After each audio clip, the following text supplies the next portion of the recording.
क्या आपने कभी सोचा है कि भगवान विष्णु, जो सृष्टि के पालनहार माने जाते हैं, उनके असली स्वरूप कितने रहस्यमयी हैं?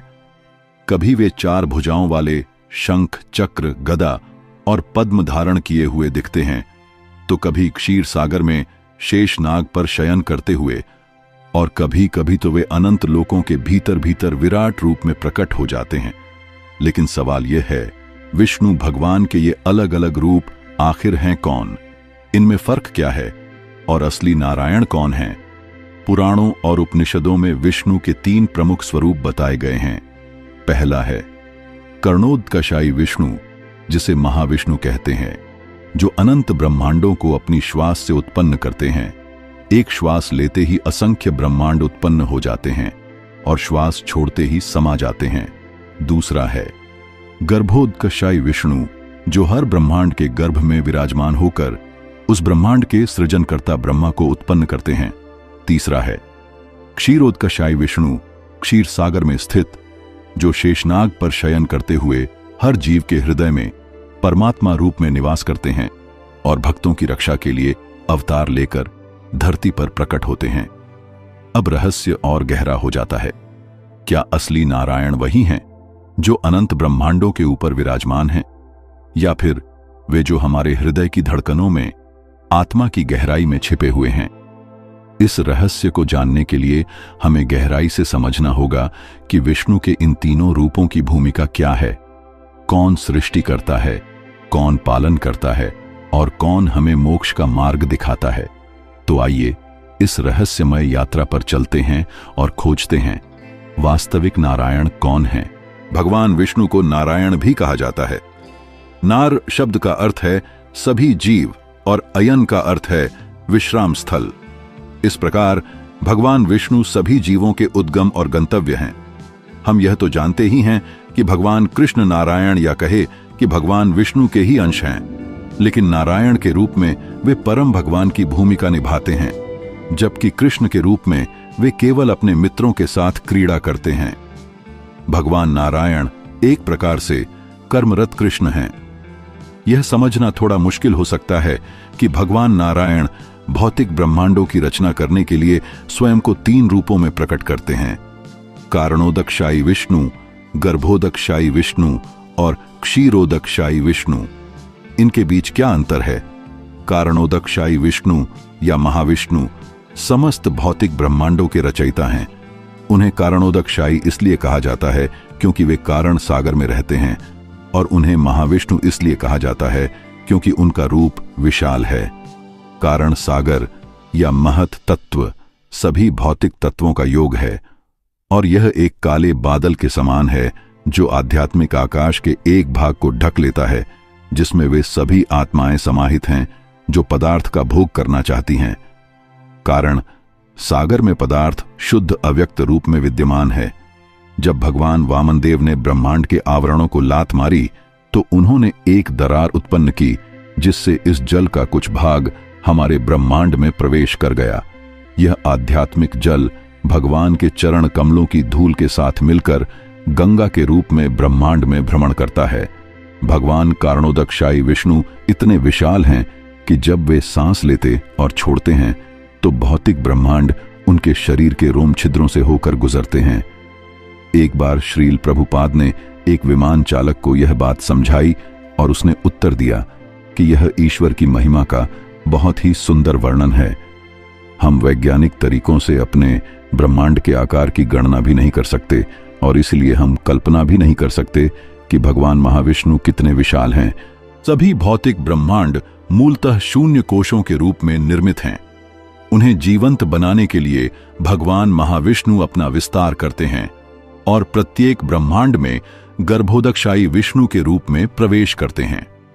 मूलतः ब्रह्मांड पूर्णतः शून्य है, इसलिए वे सबसे पहले ब्रह्मांड के आधे हिस्से को जल से भर देते हैं। इस समय भगवान शेष एक विशाल सर्प के रूप में प्रकट होते हैं, जो जल पर लेटकर भगवान के विश्राम के लिए एक आरामदायक शैया का निर्माण करता है। लक्ष्मी देवी भी प्रकट होती हैं और भगवान के चरणों की मालिश करके उनकी सेवा करती हैं। भगवान द्वारा निर्मित इस विशाल जलराशि को गर्भोदक सागर कहा जाता है और भगवान को गर्भोदकशायी इसलिए कहा जाता है क्योंकि वे इसी सागर पर लेटे हैं। इसके आकार का अंदाजा लगाने के लिए हमें यह याद रखना होगा कि गर्भोदक सागर ब्रह्मांड के तल से लेकर लगभग आधे भाग तक फैला हुआ है। इसलिए यह महासागर लगभग शेष ब्रह्मांड जितना ही बड़ा है। बाद में लक्ष्मी देवी समुद्र मंथन से प्रकट होती हैं और भगवान विष्णु से विवाह करती हैं, लेकिन यह केवल एक लीला है। समुद्र मंथन से प्रकट होने वाली लक्ष्मी देवी का यह रूप उनके शाश्वत रूप का ही विस्तार है, जो सदैव भगवान विष्णु के साथ विद्यमान रहता है। अंततः भगवान स्वयं क्षीरोदकशायी विष्णु या परमात्मा के रूप में प्रकट होते हैं।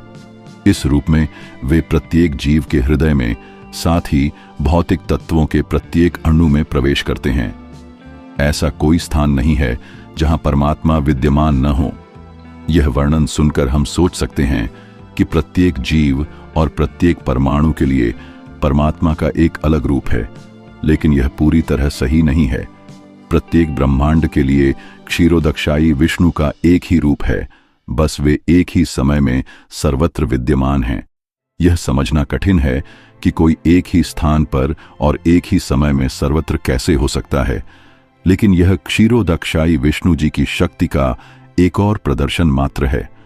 ईश्वर इतने विशाल हैं कि उनके रोम छिद्रों से संपूर्ण ब्रह्मांड गुजरते हैं, और वे इतने शक्तिशाली हैं कि वे एक ही समय में सर्वत्र विद्यमान हो सकते हैं।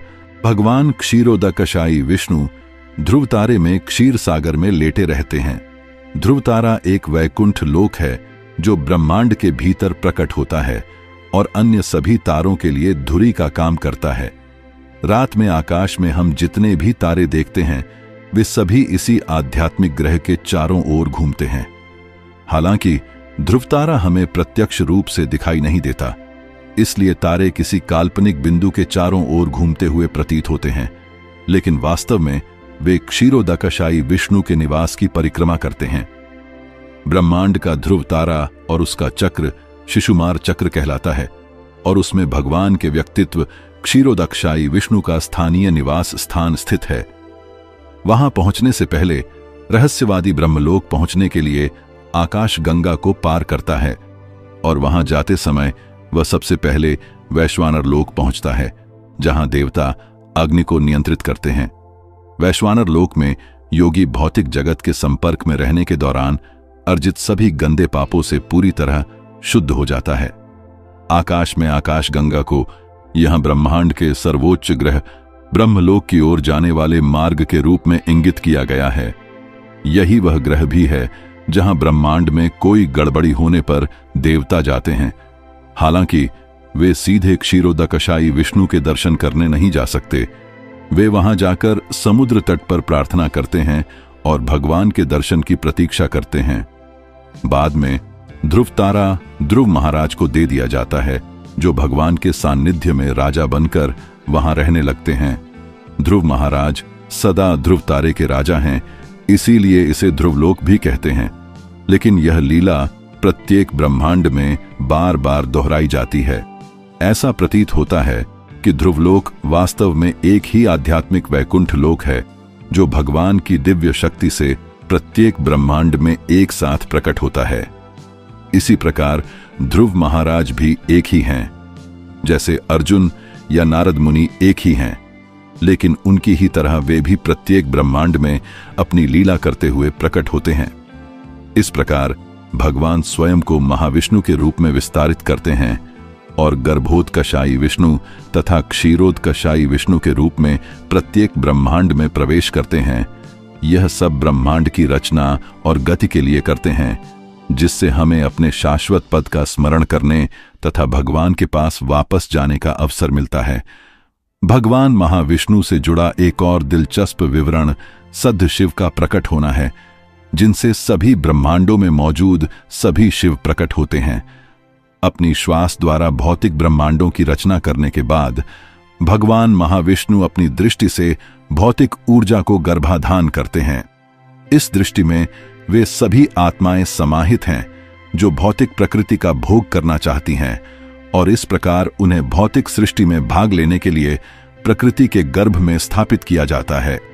जब कोई सामान्य पुरुष अपनी पत्नी को गर्भवती करके संतान उत्पन्न करना चाहता है तो उसे उसके साथ शारीरिक संभोग करना पड़ता है, लेकिन भगवान महाविष्णु के मामले में किसी भी प्रकार की संभोग क्रिया की आवश्यकता नहीं होती।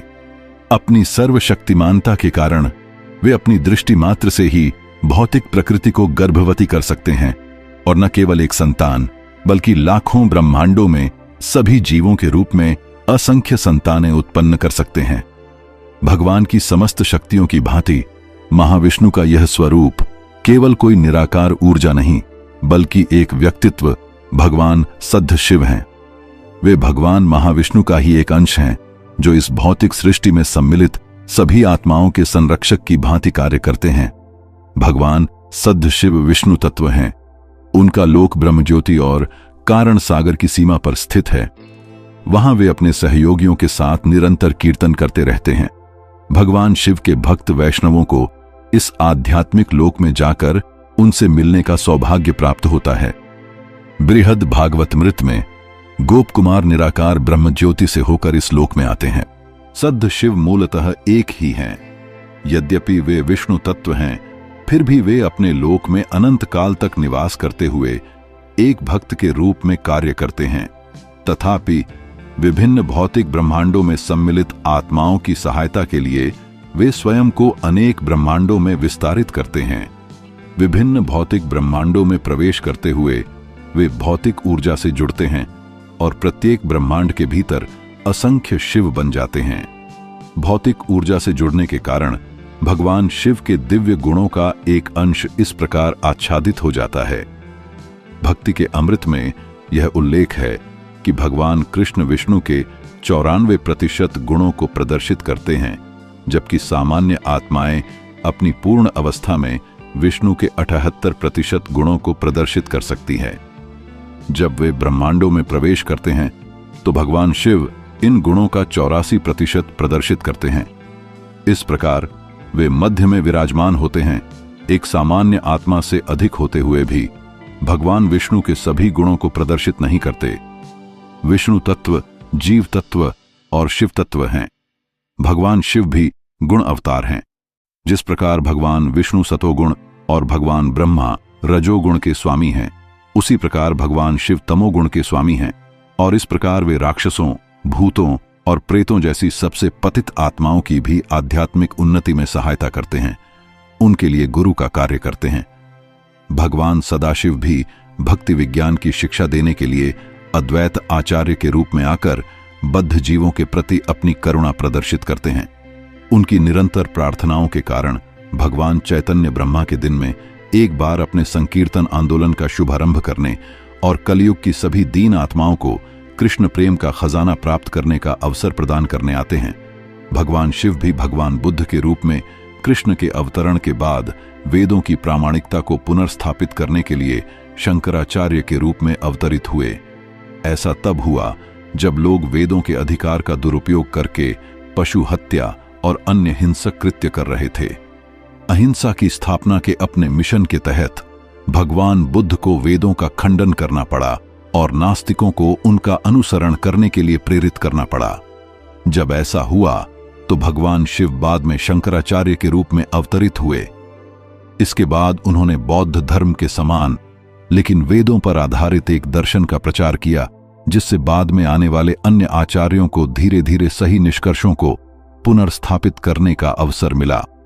तो मित्रों, आपने देखा कि विष्णु भगवान के तीनों रूप कितने अद्भुत और गहरे रहस्यों से भरे हुए हैं। महाविष्णु जो अनंत ब्रह्मांडों के मूल स्रोत हैं, जिनकी श्वास से असंख्य लोक उत्पन्न होते और लय को प्राप्त होते हैं। गर्भोदकशायी विष्णु जो हर ब्रह्मांड के भीतर सृष्टि की रचना के लिए ब्रह्मा को उत्पन्न करते हैं और उसके नियंता बने रहते हैं। और अंत में क्षीरोदकशायी विष्णु जो हमारे सबसे करीब हैं। वे ही भक्तों की पुकार सुनते हैं, अवतार लेकर अधर्म का नाश करते हैं और हर जीव के हृदय में परमात्मा रूप में निवास करते हैं।